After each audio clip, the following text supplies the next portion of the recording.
আপনারা যারা দোয়া করেন, অনেকে বিপদে থাকেন, মুসিবতে থাকেন, দোয়া কবুল হয় না।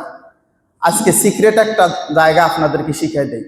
দোয়ার এক পর্যায়ে এসে এই নামগুলো রসুলা দিয়ে দোয়া করবেন। দোয়া কবুল করবেন কে? আল্লাহ।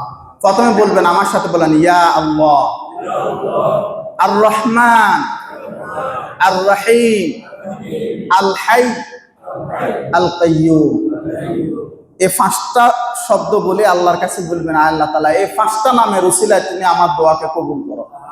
পাঁচটা নাম কার? আল্লাহর। ইয়া আল্লাহ আর রহমান আর রহিম আল হাই আল কাইয়ুম। অর্থগুলো বুঝছেন? বোঝেন না? ইয়া আল্লাহ বলতে আমরা আল্লাহকে বোঝাই। আর রহমান দয়াময় করুণাময় একজন, তিনি কে?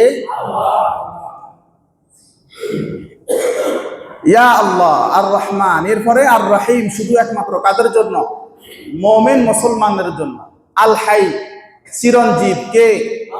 আমরা সকলে মৃত্যুশীল, একজন মৃত্যুবরণ করবেন না, তিনি কে? আল কাইয়ুম, আমাদের সকলের ক্ষমতা, সব কিছু একদিন শেষ হবে, যার ক্ষমতা শেষ হবে না, তিনি কে? বাক্যগুলো ছোট না বড়? ছোট হলেও কিন্তু কথাগুলো অনেক বড়। আল্লাহর কাছে বলবেন, আল্লাহ তাহলে পাঁচ নামের উসিলা হলো আজকে দোয়াকে কি করো? কবুল করে নাও। সুবহান।